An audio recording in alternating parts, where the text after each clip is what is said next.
కుమారుడు మెఫీబోషెతు ఉన్నటువంటి ఆ పూరి గుడిసె దగ్గరికి ఎవరు వచ్చారండి? రాజు యొద్ద నుండి మనుషులు వచ్చారు. అతన్ని ఎత్తుకుని ఎక్కడికి తీసుకుని వెళ్ళారు? రాజగృహంలోనికి వెళ్ళారు. ఎంతో దీన స్థితిలో ఉన్నటువంటి వ్యక్తి దగ్గరికి, పాకలో ఉన్నటువంటి వ్యక్తి దగ్గరికి ఎవరు వచ్చారండి? రాజు యొద్ద నుండి మనుషులు వచ్చారు. ఎక్కడికి వెళ్ళిపోయాడు? ఇప్పుడు పూరి గుడిసెలో నుంచి ఎక్కడికి వెళ్ళాడండి? రాజగృహంలోనికి వెళ్ళాడు. రాజగృహంలోకి వెళ్ళిన తర్వాత అతను చేస్తున్న పని ఏంటో చూడండి.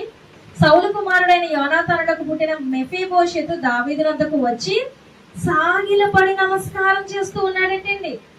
ఏం చేస్తున్నాడండి? సాగిలు పడిపోతూ ఉన్నాడటండి రాజు దగ్గరకు వచ్చి. నిజమే, నేటి దినాలలో చాలా మందికి లేనిదేంటో తెలుసండి, సాగిల పడేటటువంటి స్థితి లేదు. దేవుని యొద్ద, దేవుని మీద ఆధారపడేటటువంటి స్థితి లేదు. అందుకే కదా మొట్టమొదటి వచనంలో మనతో అంటూ ఉన్నాడు దేవుడు, నా శక్తి, నా సామర్థ్యం, నా జ్ఞానం అని అనుకుంటున్న ప్రతి ఒక్క చేయవలసినటువంటిది ఏంటండి? దేవుని పాదాల దగ్గర సాగిలపడాలి. పూరి గుడిసెలో ఉన్నటువంటి వ్యక్తి రాజగృహంలోనికి వచ్చాడు. లోకంలో ఉన్నటువంటి నీవు నేను ఎక్కడికి వచ్చామండి? దేవుని సన్నిధికి వచ్చాం. మనం చేయవలసిన పని ఏంటి? దేవుని పాదాల దగ్గర, దేవుని సన్నిధిలో మనం ఏం చేయాలంట? సాగిలపడి నమస్కారం చేయాలంటే. సాష్టాంగ పడిపోయాడటండి మెఫీబోషెతు. అతను సాగిల పడిపోగానే దావీదు అంటున్నాడు అక్కడ మాట, దావీదు మెఫీబోషెతు అని ప్రేమగా పిలుస్తున్నాడండి. మెఫీబోషెతు అతని పేరు. అక్కడ చూడండి ఆ పదాన్ని, మెఫీబోషెతు అని ఉందా లేదా? ఆ పదాన్ని మీరు అదే హృదయంతో పలకండి. మెఫీబోషెతు అనే కదండి పిలిచాడు.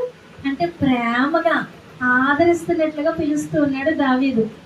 అతను ఏం చేస్తున్నాడంటే సాగిలు పడిపోయాడంట, నమస్కారం చేస్తున్నాడంట. ఎందుకు? అయ్యో, ఒక రాజు బంటుల్ని పంపి నన్ను పిలిపించుకున్నాడు అని అంటే ఏమై ఉంటది? ఇప్పుడు పోలీసు వాళ్ళు వచ్చి నిన్ను అర్జెంటుగా ఎస్ఐ గారు రమ్మంటున్నాను, నువ్వు రా అన్నారు అనుకోండి, ఆనందంతో గంతులేసి ఎవరైనా వెళ్తారా? ఎవరు వెళ్ళరండి. టెన్షన్తో, భయపడిపోతూ, లోపల వణుకుతో వెళ్తారు కదండి. మరి అలాంటి వ్యక్తే కదా దావీదు, కదా న్యాయం తీర్చేవాడే కదా రాజు. అలాంటి దావీదు దగ్గరికి వెళ్ళిన మెఫీబోషెతు చేస్తున్న పని ఏంటో తెలుసండి? భయపడిపోతూ ఉన్నాడు. రాజు ఏం మాట్లాడతాడు, రాజు ఏం చేస్తాడు అని మొట్టమొదటిగా వచ్చి అక్కడికి సాగిలు పడిపోయాడంటండి. అతని యొక్క దీన స్థితిని, అతని యొక్క హృదయపు స్థితిని దావీదుకు కనపరుస్తూ ఉన్నాడు, రాజుకు కనపరుస్తూ ఉన్నాడు మెఫీబోషెతు. సాగిలు పడిపోగానే దావీదు అంటూ ఉన్నాడు, మెఫీబోషెతు అని మాట్లాడుతూ. చూడండి, చిత్తము నీ దాసుడనైన నేను ఉన్నానను. అందుకు దావీదేమంటున్నాడండి, నువ్వు భయపడద్దు. ఎందుకంటూ ఉన్నాడు? వణికిపోతూ ఉన్నాడు మెఫీబోషెతు. ఏం చేస్తాడో, ఎందుకు? అతని దారి అతనికి చెప్పకుండా ఉంటుందా?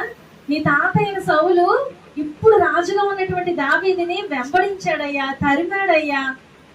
అలాంటి నీ తాత చేతిలో నుండి రాజ్యం తీసేసి దేవుడు దావీదు చేతికి అప్పగించాడని దాది చెప్పకుండా ఉంటుందా?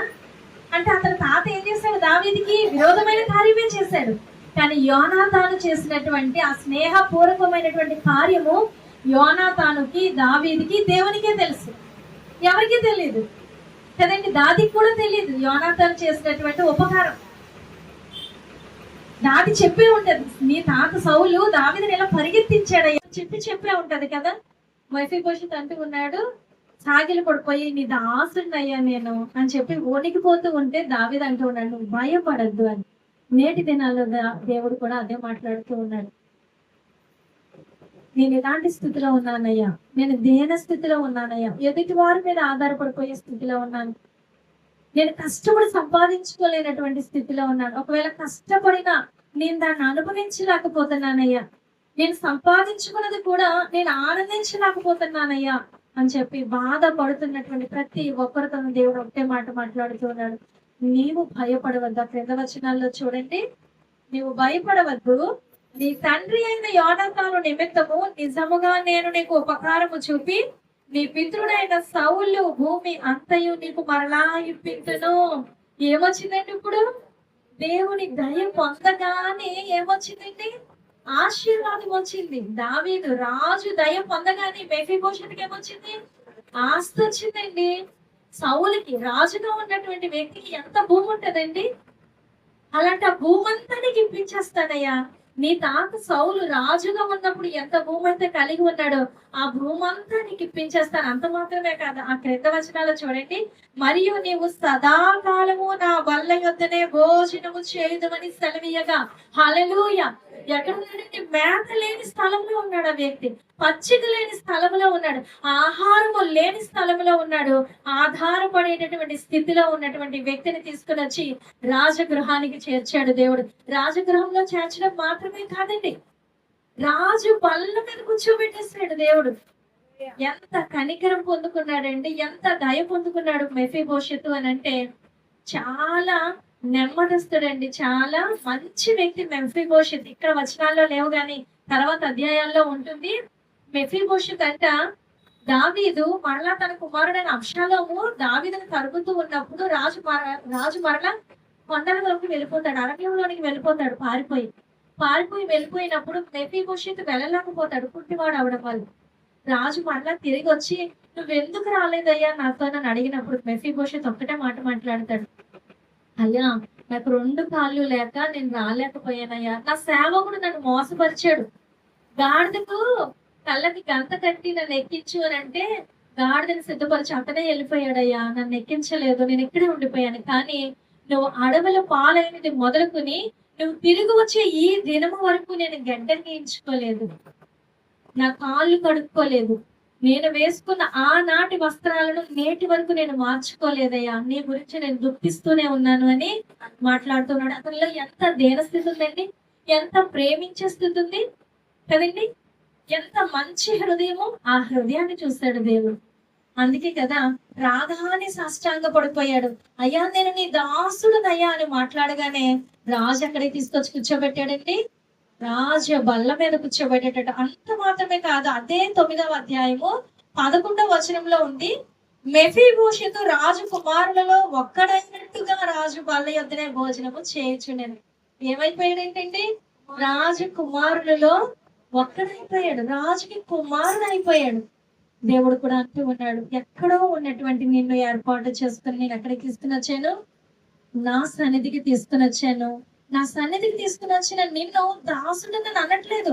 మెఫీబోషెతు రాగానే ఉన్నాడు, అయ్యా నేను నీ దాసుడినయ్యా అన్నాడు. కానీ దావీదు తీసుకెళ్లి ఎక్కడ కూర్చోబెట్టాడటండి? కుమారుని మధ్యలో కూర్చోబెట్టాడట. దాసుడుగా దాసురాలుగా ఉన్న నన్ను దేవుడు ఎలాగా చూస్తూ ఉన్నాడు అని అంటే ఆయన యొక్క కుమార్తెగా కుమారుడుగా ఆయన స్వీకరిస్తూ ఉన్నాడు. దాసిగా నేను చూడట్లేదు, దాసురాలుగా నేను చూడట్లేదు. ఆయన నిన్ను కుమార్తెగా, ఆయన కుమార్తెగా చూస్తూ ఉన్నాడు. ఆయన దయ పొందుకునే దానిగా చూస్తూ ఉన్నాడు. అందుకే మనలో గర్వం ఉండకూడదండి. మన శక్తిని బట్టి, మన జ్ఞానమును బట్టి మనం సంపాదించుకున్నామన్న మాట ఎన్నడూ మన నోటంట రాకూడదు. నిజమైన అయ్యా నీదయ్య ప్రభా, అంతా నీదయ్య ప్రభా, నువ్వు ఇచ్చావు కనుక నేను తింటూ ఉన్నాడు. ఈ 5,000 ఇలా నోట్లోకి వెళుతున్నాయంటే నీ దయ ప్రభా. 5,000 ఉన్నా కూడా పూర్తిగా తినలేని వాళ్ళు అనేక మంది ఉన్నారు. ఆహారం అంతా ఉన్నా తినలేని వాళ్ళు అనేక మంది ఉన్నారు. ఆస్తి అంతా ఉన్నా కూడా అనుభవించలేని వారు అనేక మంది ఉన్నారు. కానీ మనకి కలిగిన దాంట్లో మనము సంతోషముగా తృప్తిగా ఉన్నాము కదండి. ఇదంతా దేవుడిచ్చినటువంటి దయ. అలాంటి దయ, దేవుని దయ మనందరము కూడా పొందుకుందాము గాక.